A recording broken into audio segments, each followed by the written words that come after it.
Hi everyone, ಕ್ರಿಸ್ಮಸ್ಗೆ Goa Mangaluru special ಒಳಗಡೆಯಿಂದ soft ಆದ ಹೊರಗಡೆ ಸಖತ್ ಕ್ರಂಚಿಯಾದ ಕಲ್ಕಲ್ ಮಾಡಲಿಕ್ಕೆ ಅರ್ಧ ಕಪ್ ಚಿರೋಟಿ ರವೆಗೆ ಅರ್ಧ ಕಪ್ ಕರಗಿಸ್ಕೊಂಡ ತುಪ್ಪ, ಏಲಕ್ಕಿ ಪುಡಿ ಹಾಕಿ ಚೆನ್ನಾಗಿ ಮಿಕ್ಸ್ ಮಾಡಿ ಒಂದು 10 ನಿಮಿಷ ನೆನೆಲಿಕ್ಕೆ ಬಿಟ್ಟರೆ ರವೆ ಚೆನ್ನಾಗಿ ಅರಳಿರುತ್ತೆ.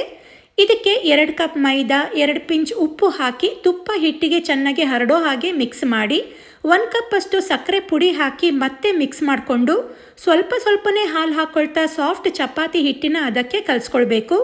ಈಗ ಯಾವುದಾದ್ರೂ ಒಂದು ಸ್ಪೂನ್ನ ಅಳತೆಯಲ್ಲಿ ಹಿಟ್ಟನ್ನು ತಗೊಂಡ್ರೆ ಎಲ್ಲ ಕಲ್ಕಲ್ ಸೇಮ್ ಸೈಜ್ನಲ್ಲಿ ಇರುತ್ತೆ. ಆ ಹಿಟ್ಟನ್ನು ರೋಲ್ ಮಾಡಿ ತುಪ್ಪ ಸವರಿದ ಫೋರ್ಕ್ ಹಿಂದ್ಗಡೆ ಇಟ್ಟು ಲೈಟಾಗಿ ಪ್ರೆಸ್ ಮಾಡಿ ಒಂದು ಸೈಡಿಂದ ರೋಲ್ ಮಾಡಿ ತೆಗೆದು ಇದ್ರದ್ದು ಎಡ್ಜಸ್ನ ಪ್ರೆಸ್ ಮಾಡಿಕೊಂಡ್ರೆ ಎಣ್ಣೆಗೆ ಹಾಕಿದಾಗ ಓಪನ್ ಆಗಲ್ಲ. ಈಗ ರೆಡಿ ಮಾಡ್ಕೊಂಡಿರೋ ಕಲ್ಕಲ್ನ ಕಾದಿರೋ ಎಣ್ಣೆನ ಲೋ ಫ್ಲೇಮ್ ಮಾಡಿ ಹಾಕಿ ಲೈಟ್ ಗೋಲ್ಡನ್ ಬ್ರೌನ್ ಆಗೋ ತನಕ ಕರೆದ್ರೆ ಕ್ರಿಸ್ಮಸ್ ಸ್ಪೆಷಲ್ ಕಲ್ಕಲ್ ಅಥವಾ ಕುಲ್ಕುಲ್ ರೆಡಿ.